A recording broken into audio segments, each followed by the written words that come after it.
Hello दोस्तों, स्वागत है आपके अपने YouTube channel BK physics master में। फिर से हाजिर हूँ क्लास 12 फिजिक्स के चैप्टर नंबर 1 की वीडियो नंबर 11 लेकर। आज की जो वीडियो है बहुत ही इंपॉर्टेंट क्वेश्चन है। इससे जो लॉन्ग क्वेश्चन पूछा जाता है इस चैप्टर का कि वैद्युत द्विध्रुव के कारण उत्पन्न वैद्युत क्षेत्र की तीव्रता दो स्थितियों में पूछी जाती है, जो यूपी बोर्ड में कई बार पूछे जा चुके हैं। दो स्थितियाँ होती हैं, एक तो होती है आपकी अक्षीय स्थिति। क्या होती है?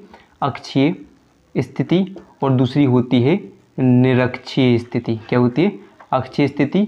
और दूसरी होती है निरक्षीय स्थिति में पूछ ली जाती है। तो यूपी बोर्ड के लिए ये वेरी इंपॉर्टेंट क्वेश्चन है।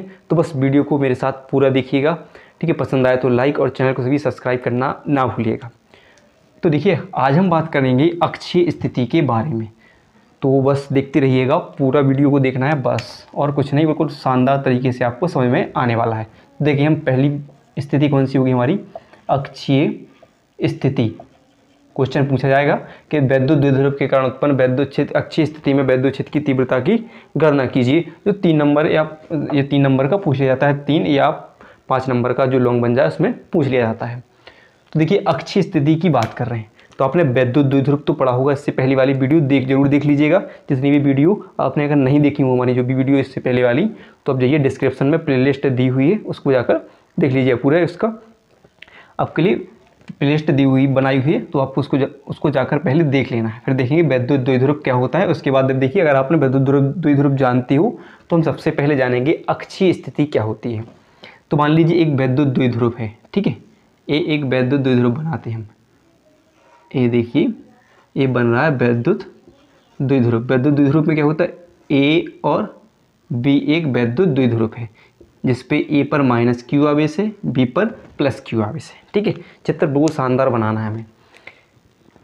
अक्षीय स्थिति क्या होगी कि वैद्युत द्विध्रुव की दोनों आवेशों को मिलाने वाली एक सीधी रेखा, वैद्युत द्विध्रुव ए बी की दोनों आवेशों को मिलाने वाली एक सीधी रेखा क्या कहलाती है? अक्षीय रेखा कहलाती है। और उसी अक्षीय रेखा पर हमें क्या ज्ञात करना है? वैद्युत क्षेत्र की तीव्रता ज्ञात करनी है।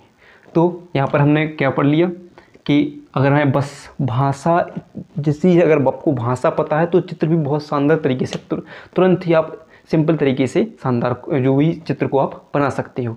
तो हमने पहले क्या लिखना है? माना एक वैद्युत द्विध्रुव ए बी एक परावैद्युतांक क्या होता है? वायु या निर्वात में, यानी वायु या निर्वात में रखा हुआ है। तो वैद्युत द्विध्रुव किस में रखा है? तो लिखते जाइए, साथ में बनाते जाइएगा और लिखते जाइएगा, जिससे आपका चित्र भी बन जाएगा और लिखा भी जाएगा। तो हमने क्या पढ़ा? माना एक वैद्युत द्विध्रुव ए बी, क्या लिखेंगे? माना एक वैद्युत द्विध्रुव ए बी परावैद्युतांक के वाले माध्यम में स्थित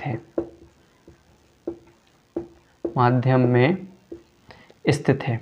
ठीक है, स्थित है। क्या स्थित है? द्विध्रुव ए बी। और बिंदु ए पर द्विध्रुव के क्या है? बिंदु ए पर क्या है? -q आवेश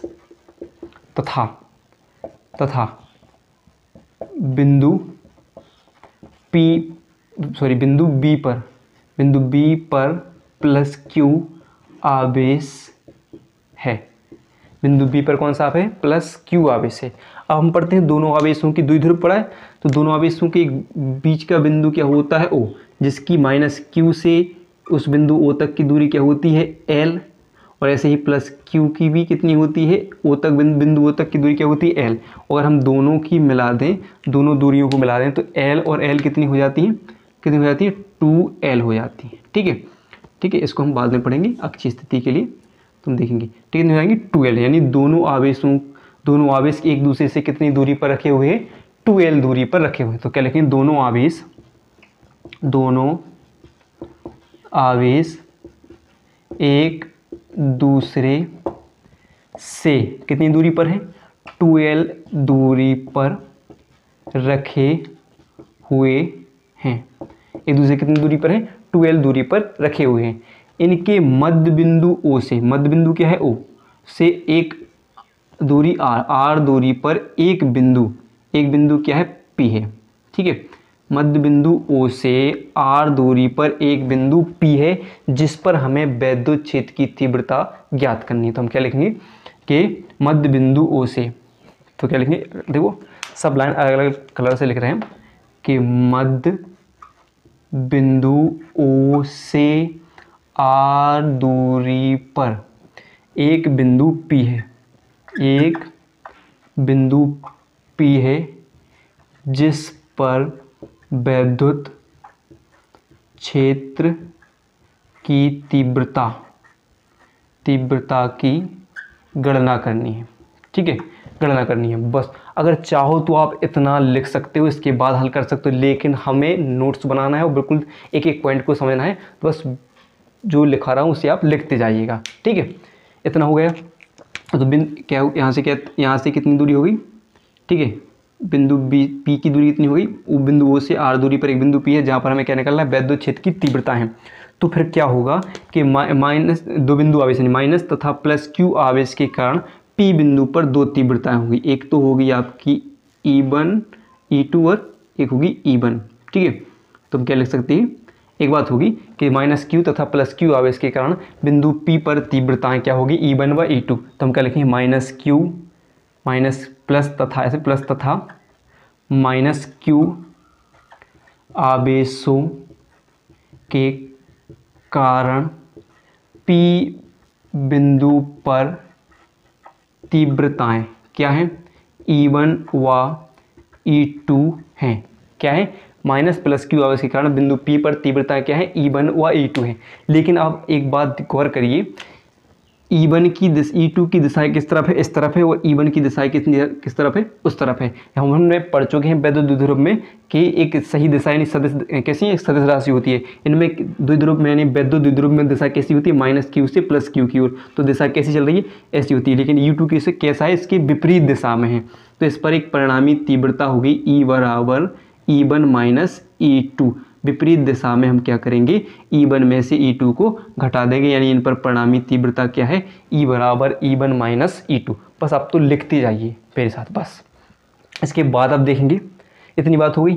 अब हमें दूरियां देखनी, हम देखेंगे प्लस Q से बिंदु P तक की दूरी। तो क्या लेंगे, प्लस Q से बिंदु P तक की दूरी। इसी पर आप बिल्कुल ये मेन चीज़ है जो आप लिख रहे हैं। प्लस Q से कितनी होगी, R माइनस L हो जाएगी।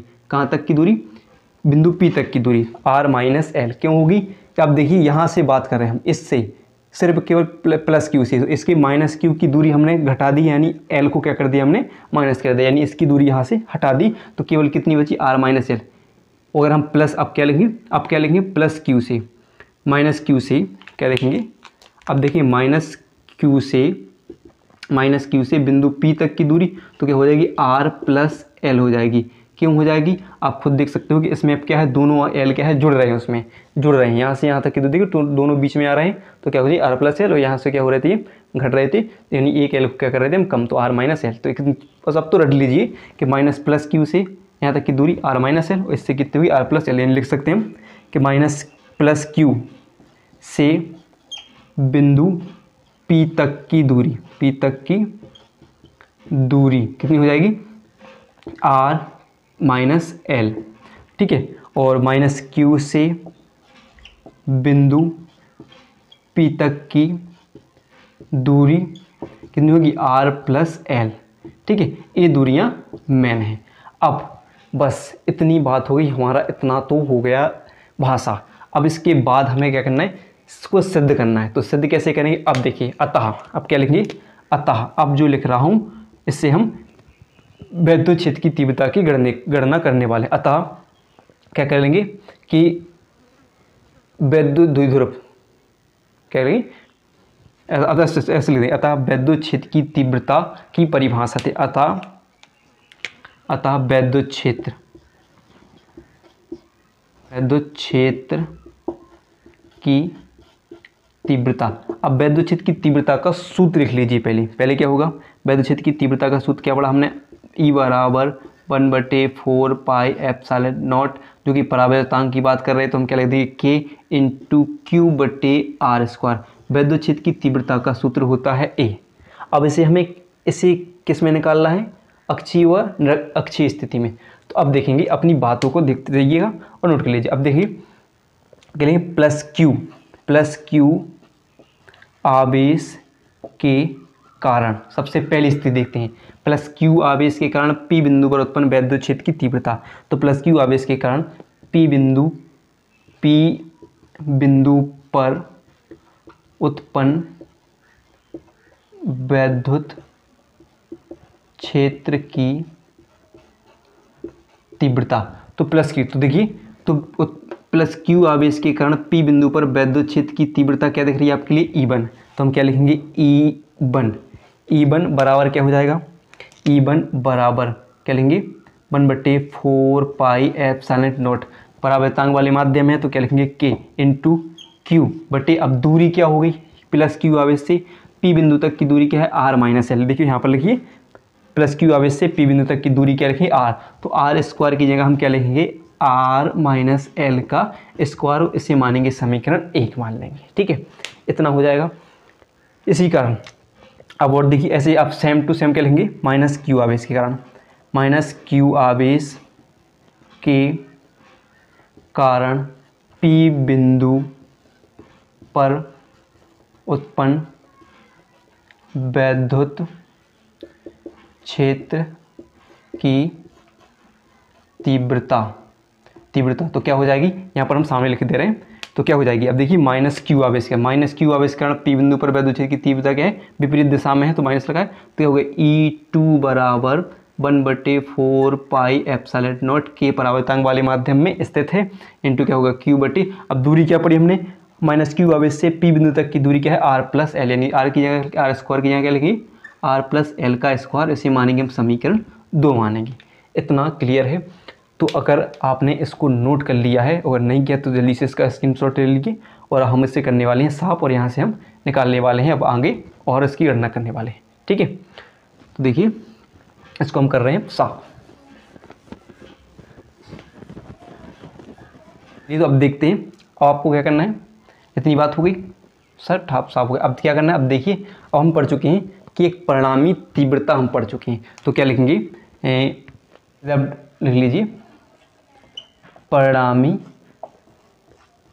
तीव्रता क्या है, परिणामी तीव्रता। तो हम पढ़ चुके कि बिंदु P पर परिणामी तीव्रता क्या थी, तो क्या लिखते E बराबर E1 माइनस E2, क्या पढ़ा हमने, E बराबर E1 माइनस E2 पढ़ा है। ठीक है, तो देखिए अब आप देखिए कि समीकरण 1 व 2 से देखेंगे आप कि E बराबर E1 का मान कितना है, E1 की जगह E1 का मान कितना है 1/4 pi epsilon not K into Q बटे R-L का स्क्वायर, यहाँ पर माइनस लगा है, और फिर दोबारा क्या होगा E2 का मान कितना हो जाएगा 1/4 pi epsilon not K into Q बटे R+L का स्क्वायर, हो जाएगा कि नहीं, हो जाएगा। इतनी बात क्लियर है। दोनों मान हमने E1 व E2 के मान लिख दिए, परिणामी तीव्रता को हम आपको बता चुके कि क्यों परिणामी तीव्रता यहाँ पर E1 माइनस E2 आई थी। ठीक है, फिर अब देखेंगे, अब देखिए 1/4 पाई एप्सिलॉन नॉट के इसमें है, 1/4 पाई एप्सिलॉन नॉट के इसमें है, तो और क्यू भी इसमें है, क्यू भी इसमें है, तो इन दोनों को हम लेते हैं कॉमन, तो क्या लिखेंगे Q/4 पाई एप्सिलॉन नॉट के को हमने ले लिया बाहर कॉमन।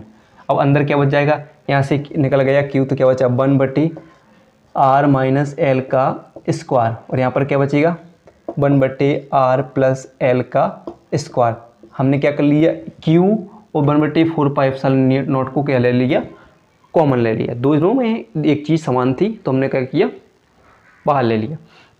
अब आपको भिन्न करना तो आता होगा, तो देखिए यहाँ पर देखिए, अब देखिए हम करते हैं भिन्न, और इन दोनों में से क्या लेना होता है लासा, तो इन दोनों को हम क्या ले लेंगे लासा के रूप में, यानी R-L का स्क्वायर और R+L का स्क्वायर लेते हैं हम लासा।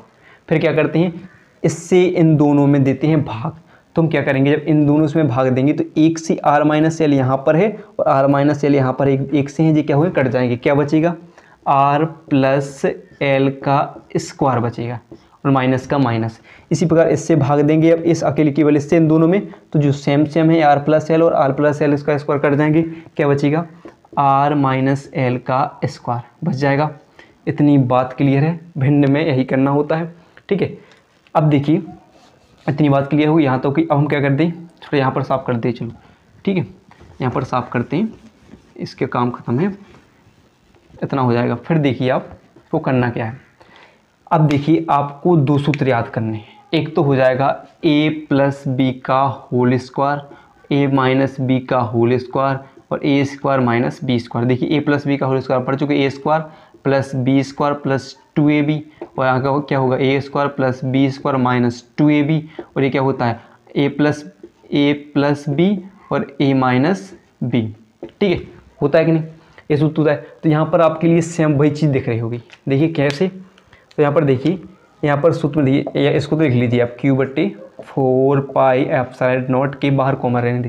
यहाँ पर देखिए a और प्लस b का होल स्क्वायर दिख रहा है, तो हम क्या ले लेंगे Q/4 पाई एप्सिलॉन नॉट, ई तो चल रही है, क्या लेंगे अब यहाँ पर क्या होगा, सूत्र खोलेंगे हम।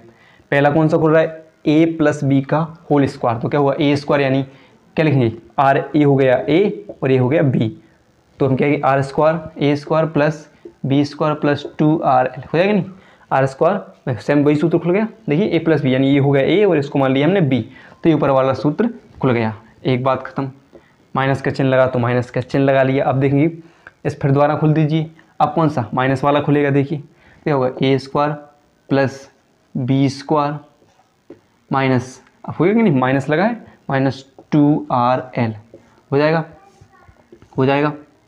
ठीक है, अब देखिए यहाँ पर अब ये भी खुल गया। अब देखिए इसकी बारी है, तो यहाँ पर देखिए a प्लस बी, इधर प्लस में इधर माइनस में, यहाँ पर भी देखिए सेम वही लिखा है, इधर प्लस में लिखा है इधर माइनस में, यानी इसको हम कुल मिला के अगर हम इस रूप में लिख दें, यानी ऐसे रूप में ये लिखा हुआ है देखिए, और इसे हम इस रूप में बना दें तो हम कैसे बना सकते हैं, आर स्क्वायर माइनस का एल स्क्वायर, और इन सब के ऊपर क्या सकते हैं स्क्वायर, क्योंकि इनके ऊपर क्या चल रहा है स्क्वायर चल रहा है, तो हमने स्क्वायर कर दिया।